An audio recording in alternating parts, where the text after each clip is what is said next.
my children, and you shall hear the midnight ride of Paul Revere. 18th of April in 75, hardly a man is now alive who remembers that famous day and year. Okay, so I said, one is by land and two is by sea, and I on the opposite shore will be, ready to rise and give the alarm to every Middlesex village and farm. Yet they come, and hear ye, and they said, what else? The British are coming. The British are coming. Oh, no, the British are coming. Okay, now wait, said a student. Teacher, can I ask a question? What's this one is by land and two is by sea? Okay, when the British sent over a lot of troops, they were on ships, of course, and they had information that there was a supply of ammunition at Lexington and Concord. And they got a wind of that, and the Americans got a wind that they were going to send troops, not by the ship and dock on the ship, but by land. So one is by land, and here's the one, and so that's how it started. Okay. So our troops were all gathered at Lexington and Concord, and they said, we'll march there, and the colonists found out about it and gave that signal. So that was good. And so the colonists lined up on the village green at Lexington, and one of the students said, wait a minute, I got another question. What about the British are coming?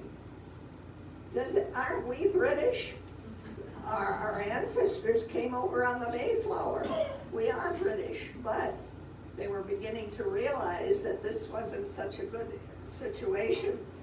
And the poet, Henry Wadsworth Longfellow, wasn't going to say, the guys in red jackets and white breeches and a tricolor hat are coming. That isn't very poetic. So the British were there, and they lined up in the town square. And the captain of the militia of the colonists said, stand your ground, men. If they need to have war, it'll begin here. And so it did. The first shot was fired, and it was the shot heard round the world. And they never found out who did it first.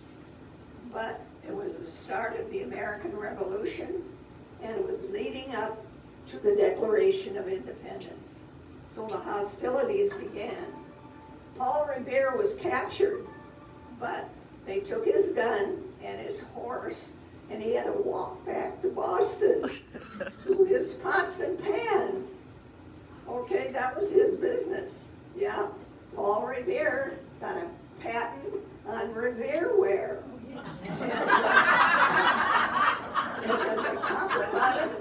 And it was very good. And back in the 1970s, remember when they had Tupperware parties and stuff? Well, I had a Revereware party. And I bought the whole set. Here it is. And it still works. Very good. Maybe some of you remember it. Or have it. So, but I digress. That wasn't the only event that led up to the Declaration of Independence. There was the Boston Tea Party. You all know about that. I don't have to remind you. There was the Stamp Act, and there was Bunker Hill. Bunker Hill was very important too. The colonists were on the top of the hill. The redcoats were coming up the hill. The students loved this story because I would always embellish it. I'd say, here are the colonists top of the hill. Here are the British, 10,000 troops are coming up. And the kids' eyes would get wider and wider. And then the captain would say, don't fire till you see the whites of their eyes. Okay. So another thing that led up to the Declaration was a pamphlet written by, what's his name? Thomas Paine. And the pamphlet talked about the reasons why. That's why he named it Common Sense. It's only common sense that we should be free. We have our own villages and our own government, and every village had a school and a church and a town hall, just like us. We have a town hall. Okay, and it was always, and they said we're independent. Why would we be under another great village? So, it's only common sense that we declare a war of independence. And the colonists became patriots. So, here we are. Stand there. Okay, so the war began. But we need to declare to the world why we're doing this. What are the reasons? So in July of 1776, in Independence Hall in Philadelphia, representatives from the 13 colonies came together they were all highly educated men and from each of the 13 colonies, and they were the best minds of these educated people. And some of them said, we're not a bunch of rabble-rousers, and I think we should pay money for the property that we destroyed on the Tea Party, the Boston Tea Party. But instead, the whole committee approved, the whole gathering approved, but a committee was formed of Benjamin Franklin, John Adams, and Thomas Jefferson, who was 32 years old. And Jefferson sat in a room alone and wrote the document, the Declaration. And it had 31 reasons why. So it wasn't just, we're going to declare our independence. They gave 31 reasons, and they all came together and signed it. And one of the reasons which the colonists really hated was the positioning of troops, the quartering of troops, because they didn't have a barracks or anything like that. And they would, how many bedrooms do you have? 3, okay, 2 here, 2 soldiers here and 2 there.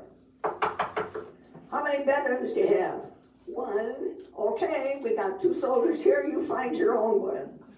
Okay. So, okay, and so it begins. That's the events leading up to it. When, in the course of human events, it becomes necessary for one people to dissolve the political bands which have connected them with one another, and to assume among the powers of the earth the separate and equal station to which the laws of nature and of nature's God entitle them. A decent respect to the opinions of mankind requires that they should declare the causes which impel them to the separation. And as I told you, there were 31 causes. Now here's the part that we all remember. We hold these truths to be self-evident, that all men are created equal, that they are endowed by their Creator with certain unalienable rights, that among these are life, liberty, and the pursuit of happiness. That to secure these rights, the governments are instituted among men, deriving their just powers from the consent of the governed. That whenever any form of government becomes destructive of these ends, it is the right and duty of the people to alter or abolish it, and to institute a new government, laying its foundation on such principles and powers that as to them shall seem likely to affect their safety and happiness, that word happiness comes up a lot in these very, very serious proceedings. And the portraits of these men for the Declaration may look very stodgy and sturdy, but they were interested in happiness, and they passed that along. Okay, that's the Declaration. So the war began, but we need to declare to all the reasons. So in July of 1776, in Independence Hall in Philadelphia, representatives and the highly educated said, we have to have something else. So we're not a bunch of rabble-rousers. We'd even pay for that tea. But they approved a committee of Benjamin Franklin, John Adams, and Thomas Jefferson, who was 32 at the time, sat in a room alone and wrote the document with the 31 reasons. And to support this document with firm reliance on divine providence and divine protection, we mutually pledge our lives, our fortunes, and our sacred honor.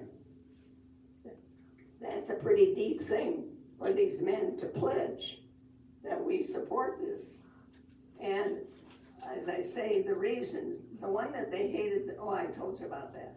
Okay. Well, and so George Washington was appointed commander, and the war lasted until 1783. And I must add that France sent help, and they sent an army under, and Lafayette was the commander, and he put his troops under George Washington. And Washington and Lafayette became very close, like father and son. And so in 1917, during World War I, France was in this war, and General Pershing came over and was sent to France with his army. And when he stepped on French soil, he said, Lafayette, we are here.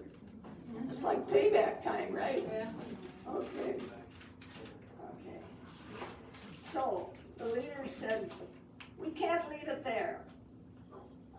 The country needs laws. So in 1787, representatives from the 13 states met in Constitution Hall in Philadelphia to draw up a document. And highly educated people were there, and the most was James Madison. And he was chosen to write up a constitution. I'll read it, but I'll read the preamble first, but briefly.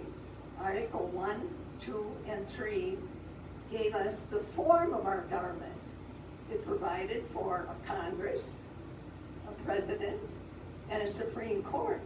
But it also provides for separation of powers, and it's also provided for checks and balances, which is important. So they all said, good, we'll sign this. This takes care of how the government is run. That's important. But what about the people? We need a Bill of Rights. And so they sat down, and they were called the Articles 1, 2, and 3. Began with Article 1, freedom of speech, religion, press, assembly, and petition. And the first 10 were called the Bill of Rights. But of note, through the years, one of the most important ones at that time was the Fourth Amendment that called no search or seizure without a warrant. Does that sound familiar here in our territory? And the Fifth Amendment, maybe some of you remember the congressional hearings that took place, and they questioned some people, and they said, I refuse to answer on the grounds that it may incriminate me. And that went on and on. They kept going, I refuse to answer. And finally it got to, I'll take the Fifth. And so that's what happened there. The 13th Amendment ended slavery. The 14th Amendment, if you're born in the US, you are a citizen. And 15 was voting rights for the blacks. And the 18th was prohibition. You remember that? No, you don't remember. The 19th was women's vote. And the 21st Amendment was the repeal of the 18th Amendment. And so the 18th was the 18-year-olds can vote. And so we have the preamble to the Constitution. We, the people of the United States, in order to form a more perfect union, establish justice, ensure domestic tranquility, provide for the common defense, promote the general welfare, and secure the blessings of liberty to ourselves and our posterity, do ordain and establish this Constitution for the United States of America. Well, that's what we celebrate at this time, and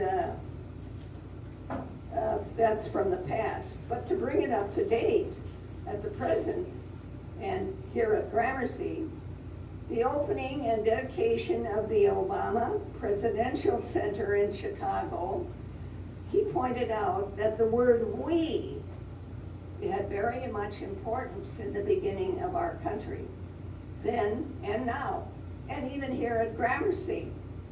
We the people, we shall overcome, and yes, we can. So we the people, what do we do here for the painting project? We discussed it, we voted on it, and when we passed it, that's it. We shall overcome the problems, and we solve them, we lay out plans, and whatever arises, we take care of it. And yes, we can, and are. And thanks to the Painters Project and the people. And we all thank you, and thank you for listening. Woohoo! P.S. Woohoo!